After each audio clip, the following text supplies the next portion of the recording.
So I wanted to talk about team structure, and in specific, I want to talk about team structure at various sizes, and I'm actually going to start large and go smaller. But to start, say 4 million ARR, really a team structure I think that functions from 4 up to say about 10 million ARR. And I've bucketed sort of different facets of the organization using the startup funnel approach I've described before, where really business starts with marketing, with leads coming in, then on to sales, then on really to customer success. Product stands behind that. Of course, you also start with product in a way because that's what you're selling, but the feedback from customer success leads to improvements in product, which then go back to sales. So then product, and then of course internal functions, whether that's finance, HR, legal, et cetera, et cetera. So you have those major areas within the company. I like to think about, and as I manage a company, I like to think about it from left to right, because this is where the customers are coming in, and going along that funnel. So what about the different positions, different roles you need? So the key point I'm making here is that I think that the CEO continues to own at least one of the facets. And so that ensures that they're staying hands-on engaged, and I find that to be very important. I also think that each of the leaders that you have, that they need to be hands-on engaged within their area, so they're a doer, not just a leader. So in this example, if you have a sales-oriented CEO, then maybe the CEO maintains ownership and is the CEO/head of sales. But you've got a CMO running marketing, you have somebody running customer success, you have the CTO running product, and then CFO or others, on the internal facet, depending on which function you need most internally, meaning like legal versus CFO, etc.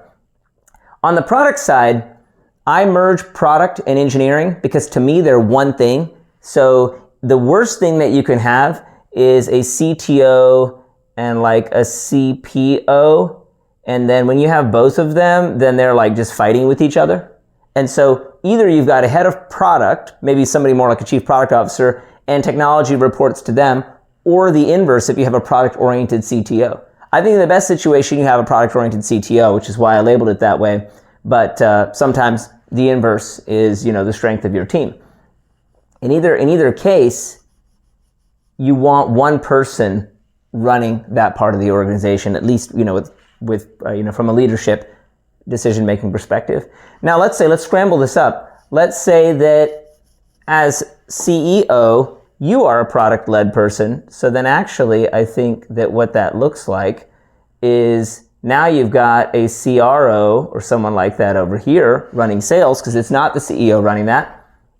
And maybe you are the CEO/CTO then if you're running this organization. There are lots of technical founders who might find themselves in that seat, and that's perfectly reasonable. And actually, the way I've written this, the CRO actually comes down here in that example. And so either way, we've got, one leader of the whole organization, but they also own an area, and then you've got leaders for the others. I think if you take this approach, then it helps keep things lean, it helps keep the CEO engaged in one area, and it ensures that you have sort of key area leaders. Now, I'll just note one more. If you take the bootstrap lean approach, sometimes you've got a little bit more coverage from the CEO. Maybe they are also covering internal as well. That's a viable, it's viable, I think, at this revenue level, but it's not necessary. It depends on a particular CEO's strengths. But anyway, I think that overall, this kind of an approach where you've got leaders for each of these key functions, and frankly, not more. I don't think that at 4 million ARR or at even 8 million ARR that you need that many more leaders than this, but you've got what you need. And here's the key. I'll put this in for everyone. They've all got to be hands-on.